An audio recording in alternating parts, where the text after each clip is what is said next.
felt nervous or anxious at certain times in our lives, whether it is during a speech or a big job interview or simply asking someone out on a date. Today I'm going to talk to you about anxiety disorder. As a person that lives with anxiety every day, I want more people to understand what that means. In the US, studies have shown that anxiety disorder is one of the third largest psychological disorders in the country after depression and alcoholism. So today, I'm going to talk to you about what anxiety disorder is, my experience with anxiety, and treatments for anxiety disorder. So for my first point, I'm going to talk about what anxiety disorder is. So in the depression and anxiety letter from MedLetter, it explains that anxiety happens when there are less gamma neurotransmitters firing in the brain that keeps us calm and during certain situations that are stressful. So situations like being sick, work, bills, jobs, going out and hanging out with your friends in a big public setting, that usually can set it off depending on what type of situation you're in. And then after talking about what causes it, I'm going to talk about the symptoms. So whenever I experience an anxiety attack, it literally feels like I'm dying. Like I get sweaty hands, I start sweating really bad, and my heart starts beating super fast. In my mind, I'm thinking I'm gonna die. So whenever I first started with anxiety, when I was diagnosed, it was really hard to control it in certain situations. Like I couldn't go to my job because I couldn't be around people, and the stress from work was really difficult for me to keep in control with the anxiety. Stuff like parties, I didn't want to go out with my friends, and that happens with a lot of people. It's social anxiety is what they call it, and it just being around a loud place and like not being in control of certain situations. It's like you have no control over anything, especially your own body. That's what is the worst part about it, is thinking you have no control over what's happening in your life. And then you feel fuzzy. It's like you're not even in this situation that you think you're in. It's like you're completely outside. It's an out-of-body experience, and it's awful.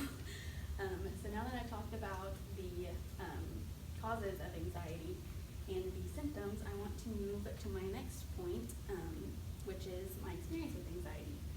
So, how many people have seen The Woman in Black? One. Okay. Well, this is where my anxiety first started, when I first experienced my first anxiety attack. And it was during the scene of these two little girls that committed suicide in the movie.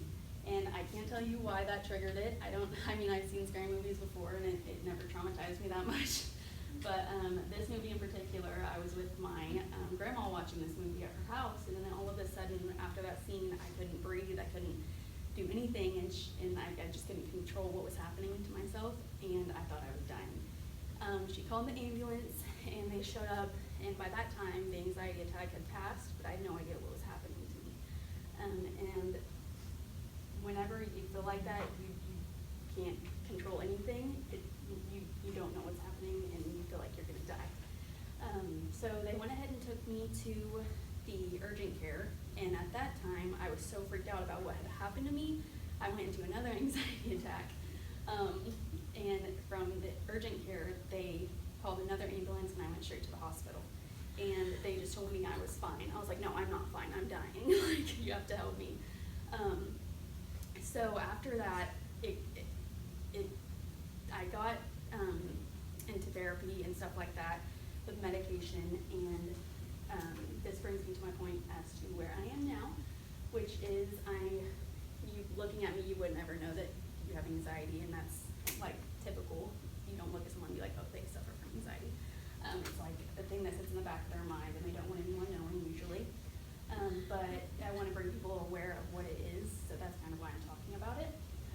But where I am now is I still take take medication for it. I recently got married to the person I've been with for 6 years, and he kind of has been with me through it all. Like, he's been to the hospital with me, he's made me take my medicine. He was there when I wouldn't get off the couch for 3 days because I was too scared that I was going to go into a panic attack. So it is, you can deal with it, it's just you have to learn the steps of, you have to tell yourself it's going to be okay, you're going to be fine, you're not dying. And it took me a while to understand all of that. So after I talked about my experience with anxiety, I want to move on to the treatments for anxiety, which is the happy pills that everyone always tells you about.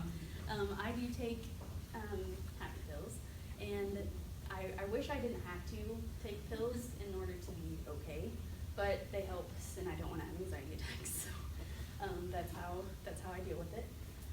So there's medication that goes along with it, and some people, they think marijuana helps. I've tried it and it doesn't, it makes it worse, so I don't know. I don't know if you want to go for that. But it didn't help me, so I stick with the medicine. Go back.